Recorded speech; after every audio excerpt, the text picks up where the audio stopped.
If you've ever wondered whether you're neurodivergent or just felt like you see the world a little differently, you're not alone. I was diagnosed autistic at 25, and suddenly, so many things I never had words for started to make sense. Here, I share the good, the bad, the ugly, and the beautiful parts of life through an autistic lens. My name is Elena Carroll, and if you're looking for answers, understanding, or just an autistic friend, you're in the right place.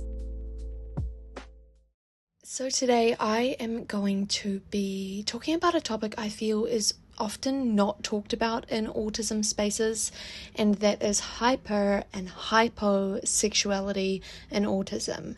I feel quite comfortable. I feel at a positive place talking about this subject at this point in time because I feel like my relationship to sex and the comfortability that I feel in this space now has developed so much more since I first started exploring this side of myself. And so I kind of want to get into this a little bit today, why we can fall into one over the other or sometimes both, and how to make this a positive experience for us as neurodivergent people. How do we actually make this a really enjoyable and safe and comfortable place for us to explore, because we do deserve it, just like neurotypicals deserve that kind of pleasure. So let's get into this conversation today. When we are talking about my own experiences, I feel like there really needs to be this clear defined pre and post discovering my sexuality, because I think that plays into so much of my experiences. I think pre-realizing my sexuality, I was definitely grossed out by sex.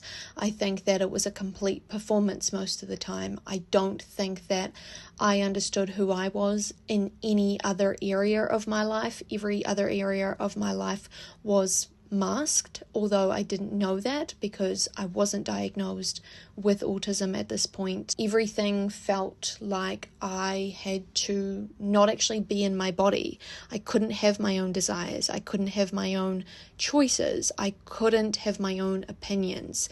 It was all put onto somebody else. And I think that is very relevant to how I lived my entire life. Why would sex be any different? Why would there be pleasure in that world if there was no pleasure or choice or sense of self in any other area? Which I'm sure is something that a lot of you can relate to, and I find this incredibly sad. I think how I lived, how I performed sex was for the other person. And in some ways, I think that I definitely leaned more towards like hypersexual.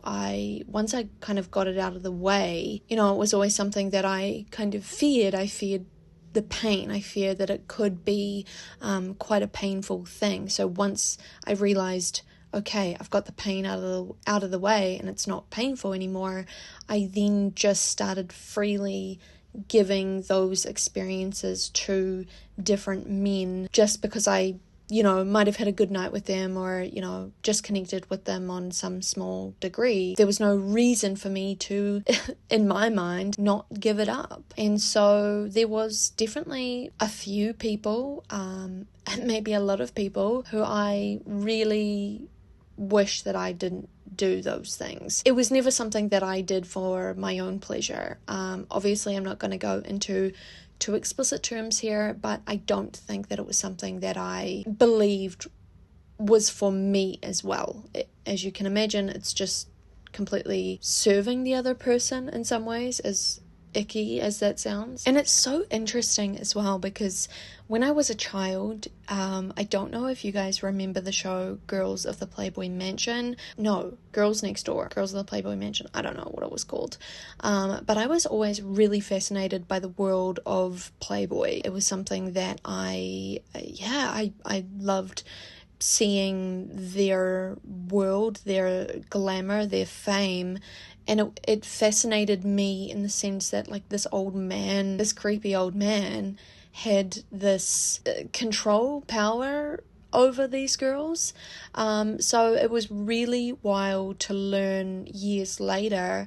I'm not sure if you guys are aware or have heard of this, but Holly Madison, one of the girls from that show, who was Hugh Hefner's girlfriend, has actually come out in recent years and explained that she was autistic, and it was very similar description to how I have felt around sex. She always felt really different, and she felt as though, like, if she was caught up in fame, like that would maybe give her a sense of belonging, because she never really felt that sense of belonging. But also sex was complete performative for her as well. So if we talk about my experiences now as someone who has realized that they were very much queer, I definitely feel far less performative now.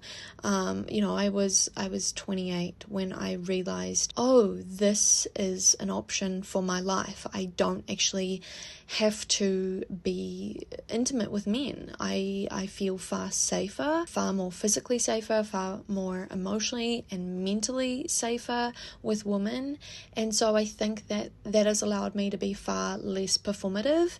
Maybe my age also plays into that, where I don't actually care, I think, as much about the other person's needs. And I know that sounds perhaps a little wrong, but what I mean by that is I could have afforded to actually tend to myself a little bit more, because I never did and I never have. So for me to actually start coming into my own body and my own pleasure is really quite a win. I think that I've had so many bad, if not terrible, experiences with sex that I'm no longer willing to sacrifice my mental and my physical peace for somebody else's desires or pleasure. And so I think in some ways that has allowed me to be less intimate with people, because I'm more picky perhaps. Now obviously I am in a relationship, and that has really allowed me to explore myself in ways that I never have with any other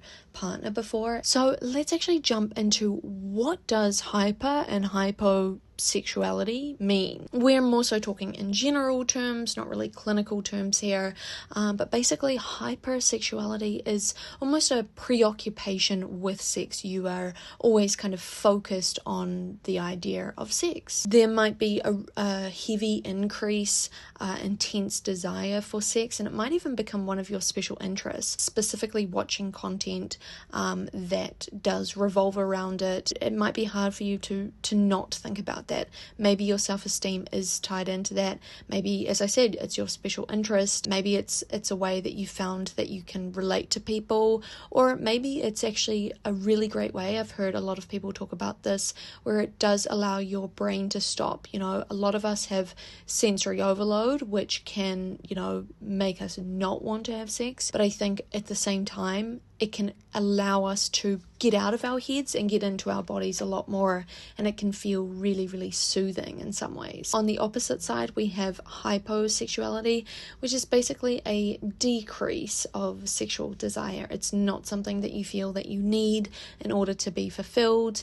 Maybe that is driven for a variety of different reasons, which I'm going to get into a little bit more, but basically it's not something that you're feeling is a positive for you, your body, your mental state, and your peace. I've heard people say like they haven't even thought about sex. There's literally no desire for it. I know a lot of people get confused about like what's the difference between hyposexuality and being asexual, which is basically not feeling an attraction toward others. I think asexuality is more so how you are born. You just don't always feel the romantic attraction, sexual attraction toward people. That doesn't mean you can't be in a relationship, specifically a romantic relationship. It just means that, it's not your number one priority as to why you enter into a relationship. Whereas I think that hyposexuality is more so driven by, different times in our lives. It can come and go. I think that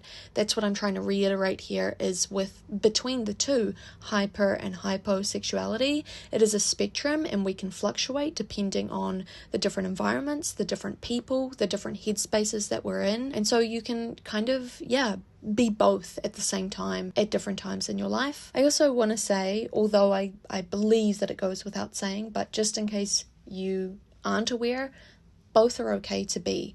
You are not broken, you are not flawed, you are not whatever your brain is telling you you are. It is just a response to your environment, your nervous system, and this is how it can sometimes play out. So now let's jump into what are the autism factors that actually play into what makes someone hyper or hyposexual. The first one, obviously, that comes to mind is sensory processing. So I think initially, if you are someone who is a little bit more so hyposexual, where you're not really wanting sex, I think that what can play into that is you have a real difficulty processing sensory stimuli. It can make touch, sound, intimacy, just these little things feel really overwhelming and really unbearable for people, to the point that that's the only thing that you're able to focus on is how uncomfortable you are. You're not actually able to dip into the pleasure because you're too focused on how physically uncomfortable, almost painful, the sensory stimuli can be. On the flip side, if we are talking about hypersexuality, I think, as I said previously, physical touch, sensory overload doesn't feel like sensory overload to everyone. It can actually regulate the way that you are processing things in your own body. Just like a weighted blanket can make someone just feel a lot more calmer in their body and be able to breathe a little lighter. I think sex can do the same. I know people have talked about, different kinks, which I'm not going to mention, but you know what I mean. It actually allows you to get out of here and get into here. So that can be why someone is actually chasing those sexual experiences. Next, we have interoception, which is the body awareness, being able to identify what is going on in your body, being able to go from here into here to be able to take the cues. So this might be like hunger cues. I know so many of us get into something, a little project we're doing, and it's been 9 hours and we've forgotten to eat. It can be really, really hard for people who are hypo. They're unable to feel that they're even aroused. They're unable to feel that they're actually attracted to a person. How do you know that you actually want to be physical with someone if you can't even feel the physical sensations of that? So of course that would make you steer further away from doing that. I think the really hard part about struggles with interoception is it can be really hard to identify personal boundaries, and there can be a lot of confusion around sexual desire, which can make it really, really hard to actually be in the moment with somebody. This one is a personal one of mine that I definitely relate to. Masking and social conditioning. Well, I have talked about this of my own life experiences. If we are performing in every other area of our life, why would sex be any different? I think that I can speak for so many of us when I say maybe we have learnt to perform and mirror what we have seen on media, TV shows, what we've heard our friends talk about. So it is more so like an acting role that we've taken on rather than something we're doing because we actually want to experience that with somebody. So I think that this particular point can actually be both hypersexuality and hyposexuality. I say hypersexuality because I think that we can get addicted to this performance and the way that we make somebody else feel. We can see visually what we're doing to the other person and what our mask and what our performance is doing to the other person, and that can be quite addicting. I think that there is kind of a sense of control and power that we might begin to feel around this, and definitely what I experienced. I think we can suppress our own sexual desires so much that we don't even know what we feel, and so that can be we can become very disconnected from sex even though we are hypersexual. But on the flip side, I think that because we mask so much in our lives and because so much of our lives feel like a performance, we can steer clear from sex as well. We may not actually partake in any physical intimacy with anyone because we're too exhausted to even think about that aspect of our lives. Trauma and boundaries. Unfortunately, myself, and I know so many other people, have had a lot of boundaries crossed due to people pleasing, the fawning and freezing response, which I have talked about in the past. I will link my video down below if you guys want to hear my experiences of that to make you feel less alone. But I think that there's a lot of boundary crossing that does happen, and that can obviously make it incredibly difficult to actually feel safe in our desires, feel safe in our body, and feel safe in the intimacy with another person. This can play out in two ways, I think. Definitely with the hyposexuality, we can shut down with sex because it feels too unsafe if people have violated our boundaries in the past. At the same time, we can be hypersexual because we are yearning for that connection and that intimacy with another person because we haven't really experienced that before. I also wanted to give a point to identity and asexuality because I think that it is so important to recognize. Something that I experienced when I was a lot younger is I really questioned if I was asexual, and I do know now, me wondering that actually came from, people pleasing and not setting good boundaries and the trauma that kind of came with that. Most of the time I was in freaking burnout, so I really was not going to be thinking about sex when there was just so much going on in my head and I couldn't get out of my body. Therefore, I do want to say, if you are questioning whether you are asexual, I think a big thing to ask yourself here is, are you really asexual and it doesn't matter whether you are happy,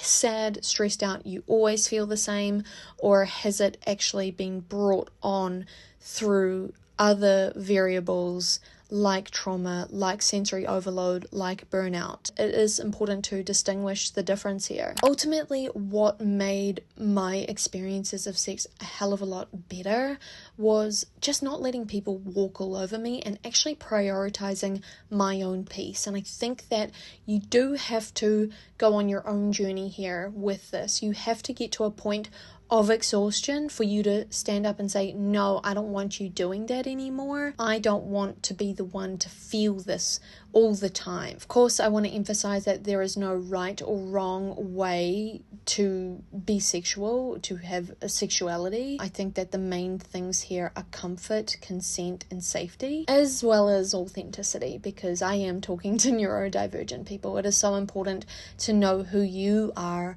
what you actually stand for, what you actually want, regardless of what someone else wants. It is all about self-discovery, learning about boundary setting, learning about sensory preferences, learning actually how to communicate those sensory preferences and those boundaries. I think therapy is such a positive thing, learning about yourself in this area of life, and I think self-compassion can also go such a long way because you don't have to be this show-jumping pony. You can actually be someone that is in the moment and feeling all the pleasure that you can and not be focused so much on the other person. And I'm actually going to end by saying, let's normalize change. It's totally okay to go between the two depending on where you're at with your mental health, where you're at with different partners or the one partner, and overall just what is going on in your life and in your current environment. I think all of that